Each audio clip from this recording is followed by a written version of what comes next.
우리 유인물 마저 정리하고 가겠습니다. 유인물.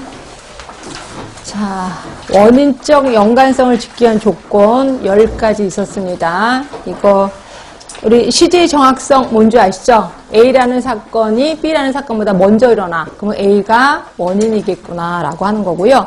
연관성의 강도 뭐죠? 자, 연관성의 강도는 흡연을 한 경우에 폐암에 걸릴 확률이 뭐 400% 이렇게 되나? 그리고 그 다음에 환경에 오염이 됐을 때 걸릴 확률 150%. 그럼 누가 원인이에요? 담배가. 연관성의 강도라고 합니다.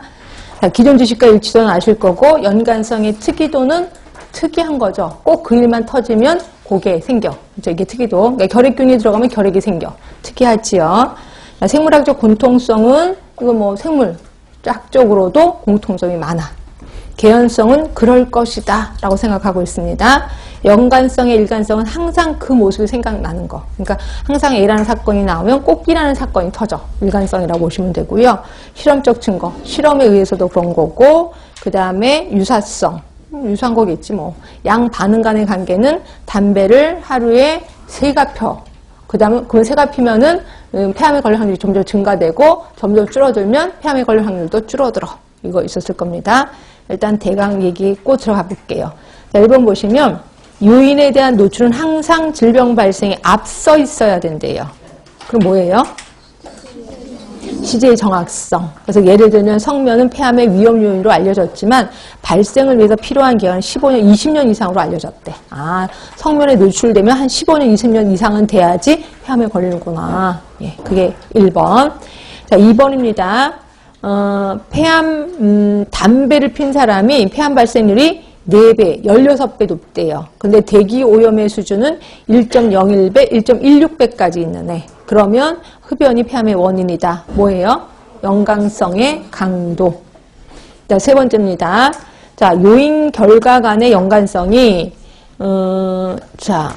연구 방법을 달리 해도 관찰 대상을 다르게 해도, 남자를 대상으로 해도 여자를 대상으로 해도, 또 연구 방법이 코호트 연구를 해도 또는 실험 연구를 해도 항상 똑같은 결과가 나와. 뭐죠? 연관성의 일관성이죠. 일관성. 4번째입니다. 어떤 요인이 다른 질병과 연관성을 보이지 않고 꼭 그 특정한 질병과 연관성이 있어. 뭐죠? 특이성이죠. 특이성. 자, 5번째입니다. 어떤 요인에 대한 노출의 정도가 커지거나 작아질 때 질병 발생의 위험도 이에 따라 커지거나 작아진대요. 뭘까요? 양 반응 간의 관계죠.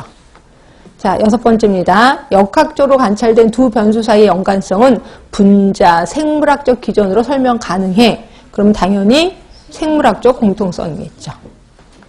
자, 그럼 7번째입니다. 자, 기존 지식이나 소견과 일치할수록 원인적 인과성이 크대. 기존 지식과 일치할수록. 답은 기존 지식과의 일치도겠지 뭐.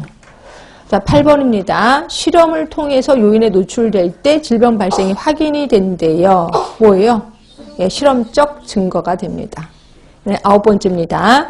자, 요거는 임신 초기 풍진 감염이 태아 선천성 기형의 원인이 돼. 이게 밝혀졌는데 이건 뭔지는 모르겠지만 똑같은 증상이 일어나네. 선천성 기형. 그러면 이거는 뭔지 모르겠지만 바이러스일 것 같아 라고 보는 거. 이게 유사성이에요. 유사성. 답은 9번입니다. 자, 이렇게 해서 그 밑에 건 다 문제 풀었죠? 네, 그렇게 해서 저번 주 유물 다 끝났고요. 그 다음에 이제 환경 들어가겠습니다. 자, 책으로 들어갈게요. 자, 이제 문제는 요건데요. 요게 한번 뜬금없이 시험 문제 나왔는데 이게 또 나올까봐 겁나 죽겠습니다. 진짜로. 환경에 대해서. 그래서 보시면 일단 설명을 들어갈게요.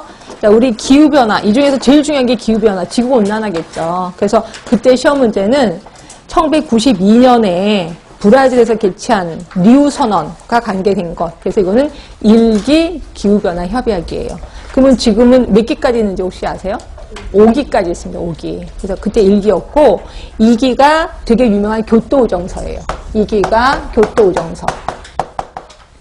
교토의정서는 선진국부터 줄이자라고 하는 거예요. 왜냐하면 지구온난화가 CO2 가스 때문에 생기는 거잖아요. 그럼 CO2 가스는 왜 생기는데 석탄이나 석유를 많이 떼서 그래. 그럼 석탄, 석유를 많이 떼는 나라가 어느 나라야? 선진국이죠. 그래서 선진국부터 줄이자라고 약속한 게 2기. 였었고요. 이게 굉장히 유명한 회의입니다. 기후변화 협약.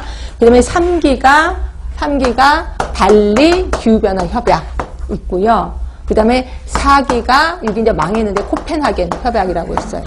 이게 있고 얘도 그냥 보기만 하고 그 다음에 지금 중요한 건 5기란 말이에요. 5기가 파리 협약이라고 해서 요게 제가 알기로 2016년부터인가? 아니 2020년부터 2020년 지금 교토정서가 2019년부터인 거고요. 2020년부터 파리 협약으로 들어갈 거거든요. 그래서 파리 협약인데 이 파리 협약부터가 약간 목표가 달라집니다. 그러니까 여기 1기, 2기, 3기, 4기까지는 어떻게 해서든지 CO2를 줄이자 이런 거였거든요.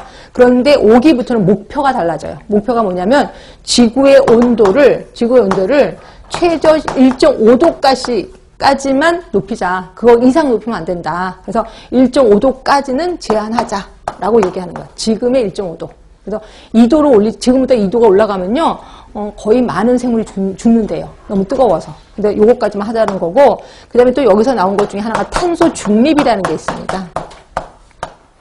여기까지는 무조건 CO2를 줄이자라는 주의였다면 여기서부터는 그래 니네가 탄소를 그렇게 많이 생성해내? 그럼 어떻게 해서든지 그걸 없애버려. 그래서 결국 제로로 만들으라는 탄소 중립이라는 용어가 나오기 시작합니다. 그래서 파리 협약은 되게 중요한데 우리 교토의정서 때도 박차고 나간 나라가 미국입니다. 미국. 그래서 미국이 CO2 생산량 1위라고 보시면 돼. 그래서 우리 못해. 그래서 간 거고, 이 5기 때도 지금 대통령이 박차고 나갔어요. 박차고 나가면서 그 유명한 말 있잖아요. 뉴욕은 아직도 추워. 이러면서 나갔습니다.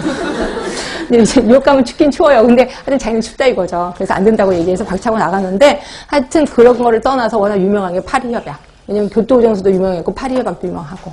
그래서 혹시라도 나올까봐 이 정도로 보시면 되고요. 그다음에 런던 협약 같은 게 이제 폐기물이에요. 폐기물을 예전에는 핵 폐기물 바다에다 갖다 버렸거든요. 바다에 갖다 버리지 말아라라고 하는 게 런던 협약이었고요. 그 다음에 세 번째가 유엔 환경계획기구인데요. 일명 유넵이라고 해요. 유넵. 혹시 유엔 산하 하에 우리 보건과 관련된 국제조직 뭐가 있어요? WHO가 있잖아요. WHO. 그 다음에 또, 산업과 관련된 거. 그게 ILO, 국제노동기구 있잖아요. 그런 것처럼 환경과 관련된 계획기구가 유넵이에요, 유넵. 예, 그게 유엔 산하에 있습니다. 그래서 이게 유엔 환경계획기구라고